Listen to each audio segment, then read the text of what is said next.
à vous tous, c'est Anaka, enchantée. Voilà, je viens aujourd'hui vous présenter le tirage de la pleine lune du mois de novembre, associé à la 11e gardienne. La pleine lune a lieu demain mardi, mais nous sommes aujourd'hui lundi 11 novembre, qui est un portail très particulier énergétique, qu'on appelle énergétique. La synchronicité du 11-11 associé génère, on va dire, un lien direct avec les énergies spirituelles et nous permettent de matérialiser nos projets. Voilà pourquoi je me suis dit qu'aujourd'hui, symboliquement, il était peut-être intéressant de vous présenter le tirage de la deuxième partie de cette 11e gardienne, le lundi et non pas le jour de pleine lune. Donc, nous étions la dernière fois avec Régone qui parlait de l'expression juste et que nous avons réussi, j'espère, à enraciner pendant cette première quinzaine. Et au moment où l'énergie de la Lune est pleine et que donc elle nous permet d'accoucher d'une certaine manière de tout cet investissement des 15 premiers jours, nous allons arriver aujourd'hui à Xerda, à la symbolique de Xerda. Voilà la symbolique de l'anacarte de cette quinzaine. Qu'est-ce qu'elle nous dit, Xerda? Xerda, elle a une espèce d'auto-affirmation. Je suis ce que je suis. Une fois que ma parole a été dite juste, je peux aujourd'hui dire qui je suis et l'affirmer au monde. Alors voilà ce qu'elle dit dans le jeu du voyage immobile, qui est la première édition de l'Anaconte, que j'utilise pour ces tirages, sachant que vous êtes au courant maintenant que l'édition liée aux gardiennes des 13 lunes est prévue pour mai 2020 et que je suis en train donc chaque mois, à chaque nouvelle et pleine lune, de dessiner, non pas de dessiner, d'écrire les textes alors que j'ai dessiné les images l'année d'avant. Ce sera une gestation d'éléphante de 2 ans pour donner vie à cette anaconde solune qui, à travers les archétypes du jeu Anacarte, vous emmènera à travers aussi les archétypes des gardiennes des 13 lunes. Donc ce tirage, il est associé à Xerda. Je vous laisserai lire le texte au dos d'une manière plus tranquille. Je peux déjà vous le mettre ici, hein. Donc c'est toujours la même chose. Ici, c'est l'expression de la carte dans tous les jeux, voire les jeux non coloriés. Et ici, en bas, c'est l'expression de la carte une fois qu'elle a été coloriée et donc habitée par la personne qui l'a coloriée. Comme si elle investissait ses archétypes un à un, que vous investissiez vos archétypes un à un quand vous coloriez les jeux.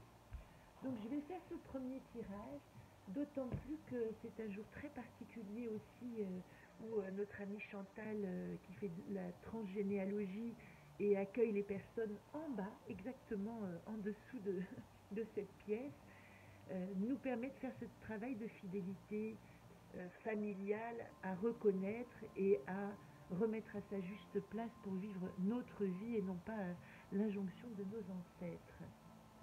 Donc, à partir de cette pleine lune, je vais tirer le tarot Anacarte pour savoir dans quel type d'énergie nous sommes globalement, ce qui ne vous empêche pas, vous, évidemment, de tirer votre propre tirage et de faire vos interprétations. Avant de commencer, une dernière petite réflexion autour de cette pleine lune.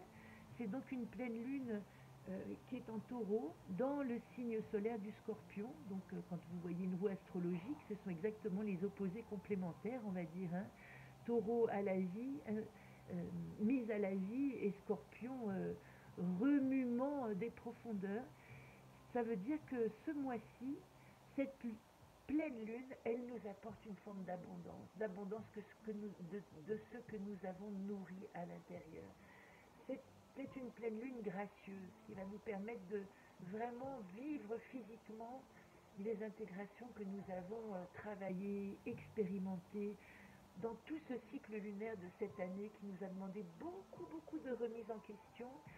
Et cette pleine lune en taureau, qui est donc celle de la jouissance aussi du travail, du bon travail effectué, on va dire, sur nous-mêmes, elle parle déjà, elle émet déjà la vision de la dernière gardienne de cette année dans le cycle lunaire, la 12e gardienne, qui parlera de gratitude. Donc nous sommes à ce moment-là, dans cette pleine lune, dans un moment où nous devons exercer également notre reconnaissance de ce qui s'est passé, de ce qui nous a animés, de ce qui nous a bougé et nous a fait arriver à ce point où nous sommes au moment de matérialiser la conscience de tout ce que nous avons reçu cette année.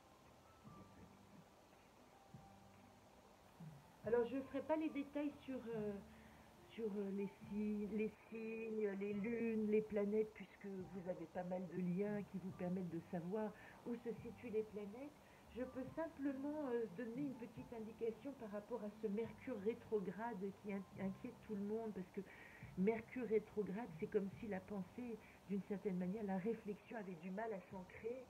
En même temps, ce Mercure rétrograde, il nous dit aussi arrête de penser et vis la magie de la vie. Voilà, parce qu'il y a Saturne et Neptune associés qui nous disent mais regarde la magie de ce qui se crée sans avoir forcément à poser ta réflexion et ton analyse. Juste vivre les choses, faire le point, exercer sa gratitude et vivre ses émotions au jour en les reconnaissant dans leur nature d'émotion, pas forcément dans leur nature d'expérience, mais surtout pour la forme d'expression qu'elle met au monde, cette émotion.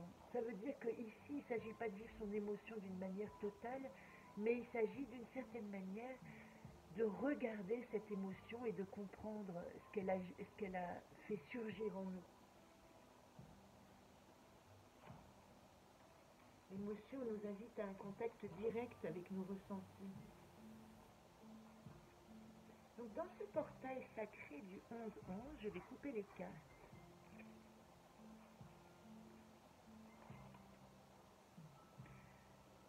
Et nous avons moi dans le monde, hein, je vous rappelle la carte du milieu, c'est la carte qui nous présente dans le monde. Donc je suis Femen, je suis la fleur de mon jardin, je fais pousser mes graines d'espérance. Vous commencez à connaître ce vocabulaire qui dit aujourd'hui je me reconnais dans mon jardin, mais du coup je reconnais aussi le jardin qui m'entoure.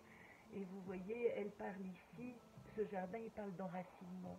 Est-ce que j'enracine dans la terre qui est fertile pour mes projets?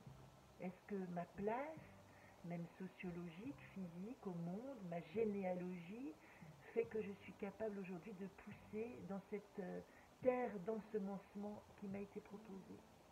Voilà, nous sommes donc sous le signe de Taureau Femen et nous allons tirer la première carte qui va nous permettre de savoir dans ce moment actuel de pleine lune qui arrive et de portail de conscience du 11-11, quelle est la situation actuelle, quelle est l'énergie actuelle. La deuxième carte, elle va me permettre de regarder en image quels sont mes atouts, sur quoi je peux m'appuyer, qu'est-ce qui est bon pour moi. Deuxième carte, les atouts.